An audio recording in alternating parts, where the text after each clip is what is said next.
Au début du livre de l'Apocalypse, des lettres sont envoyées à 7 églises d'Asie mineure. Chacune de ces églises a ses particularités propres, avec ses défis à relever et ses promesses spécifiques. La troisième église, Pergame, doit composer avec un défi loin d'être négligeable. Le siège de Satan est à cet endroit, mais tu restes solidement attaché à moi. Il s'agit donc d'un contexte de persécution, ou du moins d'un combat spirituel face à l'idolâtrie très présente. Après avoir lancé un appel à changer de vie, et donc à vivre une conversion, la lettre adresse une promesse aux croyants de Pergame. Celui qui a des oreilles, qu'il écoute ce que l'Esprit Saint dit aux églises. Au vainqueur, je donnerai de la manne cachée.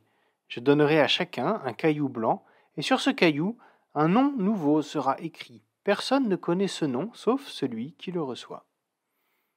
À titre personnel, je suis particulièrement touché par cette promesse, car elle illustre le fait que nous avons une nouvelle identité en Christ. Ce caillou blanc avec un nom nouveau, cette identité dans laquelle nous entrerons pleinement lors du retour de Jésus, il n'est pas aisé de percevoir comment sera la vie après la mort. S'il est possible d'entendre tout et n'importe quoi à ce propos, il faut bien réaliser que la Bible aborde très peu le sujet. Ne crains pas, crois seulement, me semble être le mot d'ordre à suivre pour rester fermement attaché à Dieu dans les temps difficiles. Relevons au passage que cette identité dont nous avons parlé, ce caillou blanc avec un nom nouveau, est une histoire privée. Le texte dit que personne ne connaît le nom, si ce n'est celui qui le reçoit.